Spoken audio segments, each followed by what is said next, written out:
Hello friends, Orissa state tools में आप सभी का स्वागत है। तो आज हम सूरदास के भ्रमर गीत के बारे में पढ़ेंगे। उससे पहले मैं आपको बताना चाहता हूँ कि ये जो और एक इसमें पहला जो है वो है विनय का पद है। ठीक है, मैं उसका उसमें जो भी मतलब डेटा है वो मुझे नहीं मिल रहा है, तो मैं ढूंढ के विनय के पद को भी ख़त्म कर दूंगा। ठीक है, उसे भी मैं आपको पढ़ा दूंगा। तो फिलहाल हम पहले शुरू कर देते हैं कि जो भ्रमर गीत। ठीक है, भ्रमर गीत हम शुरू करते हैं जिसके लेखक है सूरदास। तो सूरदास के भ्रमर गीत। उधो मन ना भय 10-20, एक हुतो सो गयो श्याम संग को आराधे इस। तो हमें पता है, हमने पढ़ा है कि जो भ्रमर गीत जो चैप्टर है ये तो हमारे OSTT में भी है और CBT में भी था। ठीक है, तो ये मैं ठीक से पढ़ा देता हूँ और अच्छे से पढ़ा देता हूँ, और उसके साथ साथ मैं क्या करेंगे, MCQ कर देंगे, जिससे हमारा जो डाउट है वो क्लियर हो जाएगा। तो उधो मन ना भदे 10-20, एक हुतो सो गयो श्याम संग को आराधे इस। व्याख्या।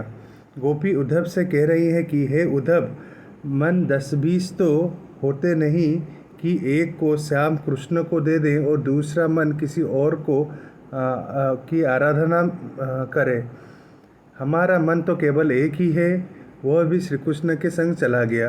अब किसी अन्य देवता की पूजा या आराधना कैसे करें। तो ये बहुत ही आसान चीज़ है कि वो कह रहे हैं कि हम किसी और की पूजा कैसे करें। देखिए, इस पद में गोपियों का एकनिष्ठ प्रेम और अनन्य भक्ति व्यक्त होती है। उद्धव मन्ना भय 10-20 किस कवि का पद है? सूरदास का पद है। इस पद में गोपियाँ किससे संवाद कर रही है? इस पद में गोपियाँ किससे संवाद कर रही है? उद्धव से। उद्धव है। मन ना भय 10-20 का आशय क्या है? मन अनेक होते हैं, मन एक ही है, तो बी ही होगा। ठीक है। फिर गोपियाँ किसके प्रति अनन्य भक्ति प्रकट करती है? श्री कृष्ण के प्रति, यानी विष्णु के प्रति। श्री कृष्ण का है, अरे सॉरी, श्री कृष्ण के प्रति। यहाँ पे श्री कृष्ण है ना, विष्णु नहीं होगा। ठीक है। एक हुतो सो गयो श्याम संग का तात्पर्य क्या है? एक मन श्री कृष्ण को अर्पित हो चुका है, जरूर बी ही होगा। हाँ, बी है। एक मन श्री कृष्ण को अर्पित हो चुका है। इस पद में भक्ति का कौन सा स्वरूप व्यक्त है? प्रेम और अनन्य भक्ति का, सी ही होगा। गोपियों के अनुसार अब वे किसकी आराधना कर सकती हैं? वो केवल कृष्ण की। ठीक है, केवल कृष्ण की आराधना कर सकती है, क्योंकि उनका मन उनके संग चला गया है। उद्धव गोपी संवाद किस काव्य से संबंधित है? ये तो हमें पता है, इससे सूरसागर। सूरसागर।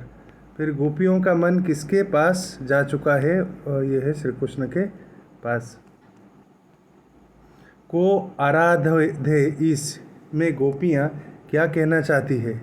अब किसी अन्य ईश्वर की आराधना संभव नहीं, ये ही होगा। ठीक है। अभी ये दूसरा पद है। ठीक है।